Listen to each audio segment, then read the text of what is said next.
tema utamanya adalah teknologi mitigasi urban heat island terhadap lingkungan termal. Di sini saya akan mengeksplor teknologi mitigasi urban heat island dengan di dua faktor ya, karakter geometri dan material.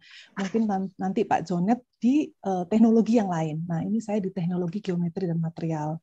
Terus saya berfokus pada kawasan densitas tinggi karena saya hidup di Jakarta dalam kalau kondisi normal, saya berada di outdoor sekitar 3 jam karena saya harus ke kampus. Rasanya sudah menjadi hal yang umum ya, karena saya tinggalnya nggak di Jakarta. Actually, saya tinggalnya di BSD. PP itu memakan waktu 3 jam. Terus di sini saya melihat urban heat island itu dengan posisi yang sebaliknya, urban cold island. Jadi saya mengoptimalkan karakter geometri dan material di kawasan perkotaan dengan terhadap pembentukan urban cold island. Diharapkan urban cold island itu nanti meluas sehingga menjadi teknologi mitigasi urban heat island. Sebelumnya saya mau cerita dulu latar belakangnya. Sebenarnya ini saya bukan researcher yang nerd belajar gitu, nggak. Saya suka jalan-jalan. Suka traveling, terus juga suka kuliner, saya juga ahli green building, saya suka naik transportasi publik gitu. Nah, kalau jalan-jalan, the true jalan-jalan adalah benar-benar jalan kaki. Nah, ini saya dengan teman-teman saya jalan kaki di Singapura. Jadi saya memotivasi, karena saya dosen, motivasi mahasiswa untuk jalan kaki, untuk naik transportasi publik. Nah, saya herannya kenapa kalau di luar negeri itu bisa jalan 15-17 kilo. Oke lah, faktornya adalah climate gitu ya. Kalau misalnya di Eropa atau di mana gitu ya. Ini kita ke negara dekat kita aja, di Singapura, ini bisa 15-17 kilo sehari untuk jalan. Tapi kalau di Indonesia itu, kenapa ya kita nggak mau jalan gitu ya. Nah, terus kemudian ini ada yang tahu, ini katanya imitasinya New York ya. Sebenarnya ini ada di Asta, ada di Jakarta. Nah, kenapa saya sajikan foto ini? Karena hasil identifikasi riset saya di lokasi ini terbentuknya urban cold island gitu.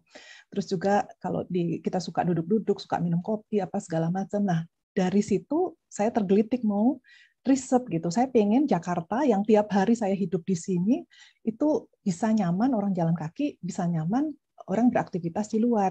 Nah, ternyata riset saya sebelumnya berfokus pada jalur berjalan kaki. Nah, setelah saya sekolah, diskusi dengan pembimbing saya, ternyata ada payung yang lebih besar, yaitu outdoor thermal performance. Jadi, kenyamanan outdoor. Jadi, kenyamanan lingkungan termal di luar gitu loh.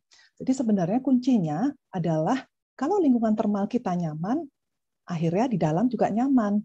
Gitu kan, selama ini khususnya di Jakarta ini juga sebenarnya kritik terhadap Green Building Council Indonesia berfokus pada building barat ditutup, sekarang kalau di luarnya barat seperti apa gitu ya, itu jadi kayak challenge tersendiri buat saya untuk meriset. Makanya ada ide payung besar dari kenyamanan di luar bangunan adalah dengan karakter geometri dan material kawasan densitas tinggi terhadap pembentukan urban cool island.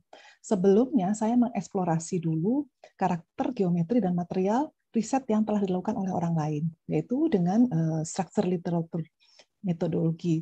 Itu semacam meta-analisis terhadap paper-paper. Nah, ini saya coba review, ada sekitar 73 paper dari sekian banyak paper yang saya baca dengan keyword urban heat island, heat mitigation, urban geometry, dan urban material. Sebenarnya di situ saya ingin melihat dominasi dari distribusi teknologi mitigasi urban heat island yang pernah dilakukan oleh orang lain.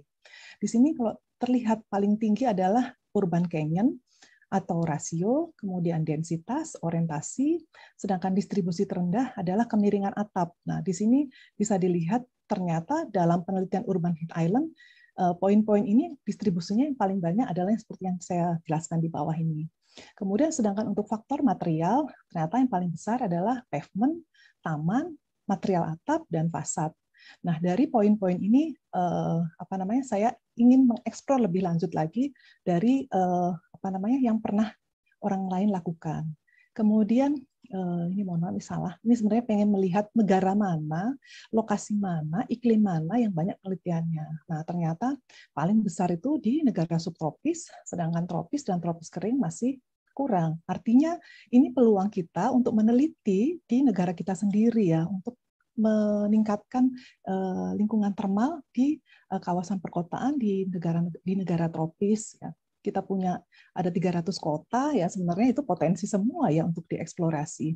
Nah, kemudian saya melihat lagi bagaimana sebenarnya gini, saya pengen tahu tuh faktor apa sih yang mempengaruhi paling besar terhadap indikator urban heat island. Ternyata semua faktor itu berpengaruh, mempunyai peran yang sama. Terus kemudian saya juga ingin melihat karakter dari teknologi urban heat island di lokasi atau di iklim itu mana yang pengaruhi. Jadi saya harapannya ya, pasti kalau kita peneliti kita berharap nanti dapatnya ini. Ternyata harapan itu tidak terpenuhi. Artinya ya ini penelitian gitu loh, hasilnya ya ini gitu loh. Artinya oh ternyata semua faktor itu mempengaruhi di setiap iklim gitu. Semua faktor berpengaruh terhadap indikatornya gitu. Semuanya mempunyai peran penting. Nah, dari situ kemudian saya menentukan variabel-variabel apa yang harus saya lakukan ya. Akhirnya saya memilih untuk faktor geometri, saya memilih distribusi yang paling besar dan distribusi paling kecil karena menurut saya secara spesifik kita tinggal di iklim tropis lembab dengan karakter kemiringan atap ya yang besar gitu ya. Kemudian faktor material saya mengambil dari distribusi paling besar juga.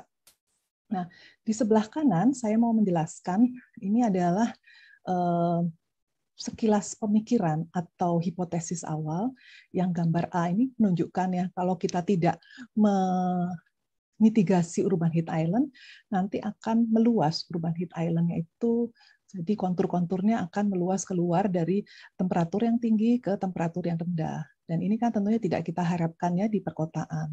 Nah, yang kedua ini adalah hipotesis kalau kita intervensi rekayasa geometri dan material di urban heat island intensitas yang tinggi, nanti itu urban cold island-nya akan menyebar dan akan menurunkan temperatur di suatu kawasan. Itu hipotesis pertama. Kemudian hipotesis berikutnya, kalau kita intervensi di area yang urban heat island intensitasnya rendah, nanti akan terbentuk breezeway dan akan meluas ke yang intensitas urban heat island-nya tinggi. Ya, ini adalah pemikiran awalnya sebelum penelitian. Nah, ini saya ingin menjelaskan di sini faktor-faktor yang sudah saya pilih, karakter-karakter geometri, material dengan didukung oleh studi literatur. Kemudian saya membagi metodologinya dengan metodologi kuasi eksperimen. Jadi yang di bawah ini adalah kuasi eksperimen, sedangkan yang sebelah kanan itu adalah eksperimen dengan simulasi. Jadi ada interpretasi citra termal, kemudian ada pengukuran lapangan, baru kemudian ke eksperimen simulasi. Kemudian diharapkan nanti akan ketahuan gitu ya, bagaimana karakter geometri yang dapat menurunkan, yang dapat membentuk urban cold island. Bagaimana karakter material yang dapat membentuk urban cold island yang ada di perkotaan, nanti harapannya bisa menjadi propose atau saran ke ke regulasi terhadap penataan kota atau penataan bangunan gitu, sehingga tercipta microclimate, order thermal performance sehingga terbentuk urban cool island. Karena saya sedang berproses, saya tandain yang warnanya merah, saya ini baru sampai di sini, jadi yang ke kanannya ini belum semuanya. Belum saya lakukan. Saya diskusi dengan Bu Beta, kata Beta nggak apa-apa, diskusi aja. Mungkin yang sebelah kanan bisa berubah nih setelah hasil diskusi, ya it's okay lah. Namanya juga penelitian ya, berproses dan akan terus dinamis gitu. Nah, di sini saya mau menunjukkan penjelasan proses yang tadi itu ya. Kita observasi lapangan dulu dengan citra Landsat 8, interpretasi citra termal untuk melihat fenomena urban heat island dan urban cold island. Kita identifikasi geometri materialnya, kemudian nanti ada pengukuran di lapangan, kemudian setelah ada pengukuran di lapangan, kita membuat model, terus ada intervensi geometri dan material, baru disimulasikan sampai mendapatkan model urban cold island yang seperti di bawah. Nah, saya masih ada di observasi lapangan dan persiapan pengukuran di lapangan gitu. Dan ini identifikasi kondisi lingkungan fisik termalnya. Kita ukur temperaturnya, kita ukur kecepatan anginnya, terus kita lihat wet temperaturnya, kita lihat dry-nya. Ini mohon maaf ini salah ya. Terus berikutnya, saya akan cerita proses yang sudah saya lakukan, yaitu interpretasi citra Landsat. Nah, ini ada 3 lokasi yang saya identifikasi, dan ketika mendapatkan ini akan terlihat yang warna biru itu adalah yang temperatur surface-nya terdingin ya. Yang warna merah-merah ini yang surface-nya atau temperatur permukaannya itu tinggi ya. Nah, ini ada 3 lokasi dengan interpretasi citra Landsat, melihat citra termalnya. Kemudian kita akan identifikasi satu persatu bagaimana karakter-karakter dari yang warna biru, yang warna merah gitu. Nah, ini saya coba jelaskan interpretasi masing-masing ya. Ini yang pertama yang warna biru. Nah, yang warna biru ternyata dia posisinya berada di densitas vertikal, artinya yang komposisinya klaster, terus kemudian yang bangunannya tinggi, lebih dari ini sekitar 30 sampai 40 lantai. Terus kemudian yang itu benar-benar saya dan pembimbing saya tuh kayak, oh kayak begini ya, tapi this is fenomena gitu loh. Artinya yang kita dulu asumsikan bahwa itu nanti koridor, ternyata bukan koridor. Urban Cooled Island itu terbentuk di klaster, di dalam klaster, di dalam kumpulan-kumpulan bangunan-bangunan tinggi ini. Yang di sini adalah area Mediterania di daerah Jakarta Barat, itu kumpulan dari superblok di Podomoro. Ya, ini by accident, secara nggak sengaja. Orang-orang berpikir karena saya dosen Podomoro, makanya ininya di Podomoro ini sebenarnya nggak sengaja ketemu gitu loh. Ternyata di sini itu sebenarnya alhamdulillah yang memudahkan saya untuk survei dan pengukuran lapangan. Terus kemudian yang berikutnya adalah di Taman Anggrek, di kawasan Taman Anggrek Residence. Jadi dia bentuknya yang ini ya, bisa lihat ya, melingkar gini, klaster gini. Dan dia yang dinginnya adalah di sekelilingnya di sini gitu. Padahal di tempat lainnya tuh ada tatanan-tatanan ya, kalau kita lihat ada tatanan-tatanan bangunan yang lainnya, tapi dia warnanya kuning, biru agak muda, tapi yang biru tuanya tuh di sekeliling si klasternya ini gitu. Terus saya coba melihat identifikasi dari materialnya, identifikasi dari bentuknya, identifikasi dari penggunaan material horizontal vertikalnya gitu. Mungkin eksplornya belum terlalu detail ya, karena memang turun lapangannya tuh belum terlalu intensif ya, karena kondisi sekarang masih terbatas dengan banyak syarat-syarat untuk mengunjungi lapangan. Nah, terus kemudian yang merah, yang merah-merah ini ternyata itu di pemukiman horizontal. Jadi di densitas horizontal, di densitas tinggi horizontal, artinya di pemukiman dengan 2 lantai, terus kemudian jalannya kecil seperti itu ya. Jadi itu buat saya dan pembimbing saya itu surprisingly banget ya. Oh, ternyata bangunan tinggi itu bisa memberikan urban cooled island, sedangkan bangunan padat yang pemukiman itu malah menimbulkan urban heat island gitu karena kepadatannya. Ini sebelah kanan bisa dilihat karakter-karakter kondisinya. Terus kemudian polanya juga pola grid dan linear. Kalau yang tadi di atas ini pola cluster, ada yang teratur, ada yang tidak teratur ya.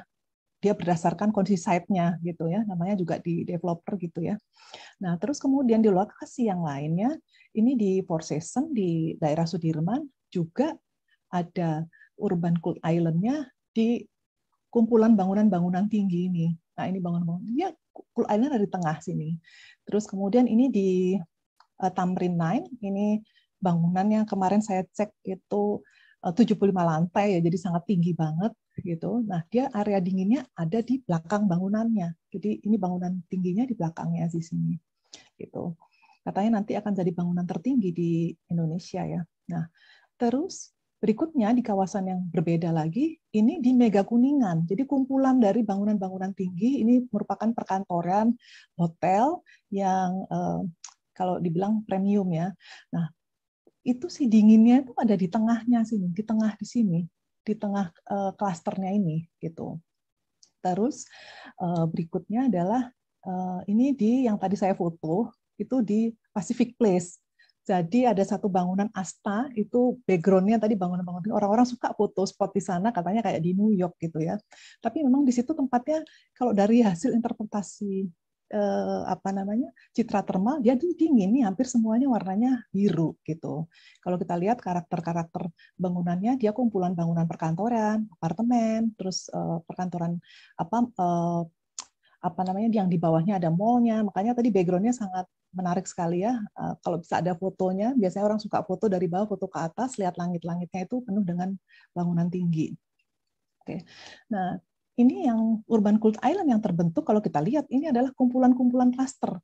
Nah, ini urban cult island-nya itu ada di tengah-tengah sini gitu. Ada di belakangnya, di tengahnya gitu. Saya belum identifikasi secara detail ya untuk apa namanya, kondisi faktor geometri ini. Terus berikutnya, dan ini saya coba pretelin satu-satu ya, melihat tatanannya, kemudian canyon. Nah, ini agak susah kita menentukan canyon karena studi literatur yang saya dapat itu, mungkin Bapak Ibu bisa kasih saran saya ya, gimana caranya kalau canyonnya itu berupa klaster. Mungkin mau tanya Pak Jonet nih, gimana Pak Jonet nih kalau berupa klaster ya. Karena selama ini canyonnya itu adalah dengan pola grid, yang seperti di kanan ini pola grid, pola linier, ada jalannya, tinggi bangunan berapa, terus ini jalannya berapa gitu. Terus juga orientasi. Nah, selama ini identifikasinya adalah orientasi arah jalan karena melihat kecepatan angin. Nah, tapi kalau bentuknya klaster gini, orientasinya seperti apa? Akhirnya orientasi saya melihat fasad-fasadnya, terus membandingkan timur barat dan selatan utara. Kalau bisa dilihat, ini kan timur barat 0,51, selatan utara 0,49, dengan densitas tinggi 8,63. Ini sebenarnya satu bangunan dengan yang lainnya, yang urban cult island tuh ya, yang satunya baratnya 0,48, yang selatan utaranya 0,52 gitu. Jadi sebenarnya selisihnya nggak terlalu signifikan gitu ya, hampir-hampir mirip karena dia bentuknya klaster. Dan saya melihat densitas tingginya itu luas area lantai dibandingkan dengan luas kawasannya. Tentunya yang vertikal itu nilai indeks densitasnya tinggi-tinggi ya, di atas 8 semuanya. Ini saya cepat aja karena hampir mirip-mirip ya. Nah, ini adalah hasil dari apa ya, diskusi atau analisisnya. Kenapa sih kok bisa begini? Tentunya saya perlu justifikasi, saya perlu baca lagi, saya perlu eksplor lagi, saya perlu konfirmasi lagi dengan menggunakan simulasi, dengan menggunakan pengukuran lapangan. Jadi kalau di bangunan tinggi, perkantoran apartemen dengan ketinggian 32 sampai 42 lantai, tinggi 96 sampai 130, itu terbentuk urban cult island dengan pola tatanan massa berkelompok atau klaster. Sedangkan untuk kawasan SUHI atau Surface Urban Heat Island itu di kawasan perumahan kampung dengan densitas tinggi horizontal dengan rata-rata ketinggian bangunan 5-10 meter, pola tatanan massanya linear dan grid, rasionya antara 1,5 sampai 2. Kemudian ketinggian rata-rata bangunan itu homogen. Kalau yang tadi, yang bangunan-bangunan tinggi tadi yang di klaster-klaster itu ketinggiannya bervariasi, ini rata-rata homogen gitu. Pola aliran angin biasa terbentuk di koridor jalan atau di bun koridor, tapi saya membutuhkan konfirmasi nanti di pengukuran lapangan. Nah, ini sedangkan di lokasi 2 juga hampir sama, ya. Ini di Tamrin 9 dan ini di Four Seasons, itu apa namanya, terbentuknya dengan pola tatanan klaster, ada yang teratur dan ada yang tidak teratur. Kawasan SUHI-nya juga hampir sama, analisisnya atau diskusinya dengan yang lokasi 1. Kemudian yang lokasi 2 demikian juga, ini yang SUHI ya. Oke, terus terakhir. Nah, ini yang lokasi 3. Ini kalau kita perhatikan ada 1, 2, 3, 4. Ini yang tidak saya analisis karena ini adalah tempat parkir yang aspal. Jadi ketahuan, oh ternyata material aspal memberikan urban heat island. Kan selama ini kalau teman-teman ada yang ikut GBCI, urban heat island kita hitung dari nilai albedo. Nilai albedonya kan kurang dari 0,3. Aspal nggak disarankan seperti ini. Bu Mufidah baru lulus soalnya. Jadi saya nggak mengidentifikasi yang bagian di sini. Ini juga saya tidak identifikasi karena yang dominasinya ini yang 1 dan yang 2, yang di ini yang di apa namanya Mega Kuningan dan yang di Pacific Place, di kawasan Pacific Place. Teman-teman yang ada di Jakarta mungkin sudah tahu ya kawasan-kawasan ini. Dan ini kesimpulan sementaranya. Jadi kawasan Surface Urban Cult Island terbentuk dari densitas tinggi vertikal dengan tatanan massa klaster, lingkaran terpusat dan tidak teratur. Zona terdingin itu terjadi pada ruang terbuka, taman, area hijau gitu kan. Kemudian karakteristiknya adalah keragaman tinggi bangunannya itu berbeda-beda gitu ya. Sehingga membentuk pembayangan antar bangunan sehingga mereduksi perolehan radiasi matahari. Perbedaan tinggi bangunan membuat kekasaran pada permukaan dan ini akan membentuk angin turbulensi yang akan menghapus panas dan menurunkan temperatur kawasan. Sedangkan pada kawasan Suhi, ini dominasinya adalah karena material yang horizontal. Jadi tatanan pola masanya linier, grid yang padat, terus kemudian zona terpanasnya di area perumahan kampung karena panas terperangkap dalam material yang digunakan. Bisa terbentuk pendinginan dengan adanya koridor jalan dan gang kecil yang memanjang yang memiliki potensi wind koridor. Demikian, terima kasih. Pertanyaan, insight, sangat saya harapkan. Terima kasih, Bung Hida.